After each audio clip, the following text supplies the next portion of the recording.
हर सुबह हमारे पास दो चॉइस होती हैं, या तो हम दोबारा सो जाएं और सोते में ख्वाब देखें, या फिर हम खड़े हों, तैयार हों, अपने काम पर जाएं और अपने ख्वाबों को हकीकत से रंग दें। अगर आप अपनी ज़िंदगी में किसी स्ट्रेस को, परेशानी को, मुश्किल को हैंडल नहीं कर सकते, तो आप कभी कामयाब भी नहीं हो सकते। पेन हमेशा आपको एक दर्द देता है, और वो दर्द जब तक आपको ज़िंदगी का सबक सिखा ना दे, वो नहीं जाता।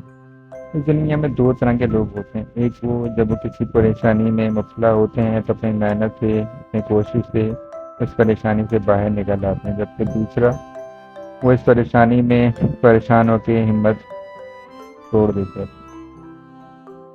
हमेशा अपने आप को फोर्स करो एफर्ट्स करने के लिए, कोशिश करने के लिए, अपने ख्वाबों को पूरा करने के लिए। अपने ज़िंदगी के अंदर अपनी ज़िंदगी से लेज़ीनेस को, सुस्ती को, काहली को निकाल दो, इससे पहले कि ये आपको डिस्ट्रॉय कर दे, तबाह कर दे। एक अच्छी किताब आपकी पूरी ज़िंदगी को चेंज कर सकती है। हमेशा अच्छी किताबों से दोस्ती करें, अच्छी किताबें पढ़ें, किताबों को अपना दोस्त बनाएं। समटाइम लोग आपकी हेल्प करना चाहते हैं, आपसे प्यार करते हैं, लेकिन सिर्फ आपके नेचर, आपकी बिहेवियर की वजह से वो आपकी हेल्प नहीं कर सकते।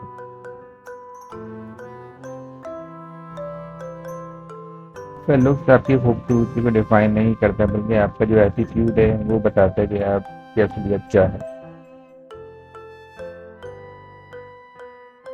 A king is not a born. एक बादशाह कभी बादशाह के तौर पे पैदा नहीं होता है, बल्कि वो अपनी कोशिश, मेहनत और अपनी सेक्रीफाइसेस से वो बादशाह बनता है। There is no success without sacrifice.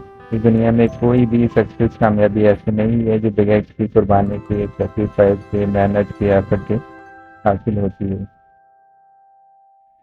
Your best teacher is your last mistake. आपका सबसे अच्छा उस्ताद आपकी लास्ट गलती है। आपने जो ज़िंदगी में गलतियाँ की हैं उससे सीखें, तो गलतियाँ ही आपकी टीचर हैं।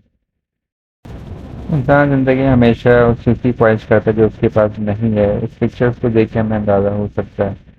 एक पैदल चलने वाले को साइकिल चाहिए, साइकिल चलाने वाले को गाड़ी चाहिए, गाड़ी चलाने वाले को अपनी एक बहुत ही खूबसूरत याट चाहिए। इस पिक्चर को देख के हम अंदाज़ा लगा सकते हैं कि एक इंसान जो दरख्त काटता है और उसी दरख्त पे रहने वाले परिंदे उसके घर को अगर काटे छोड़े तो उसको कैसा फील होगा।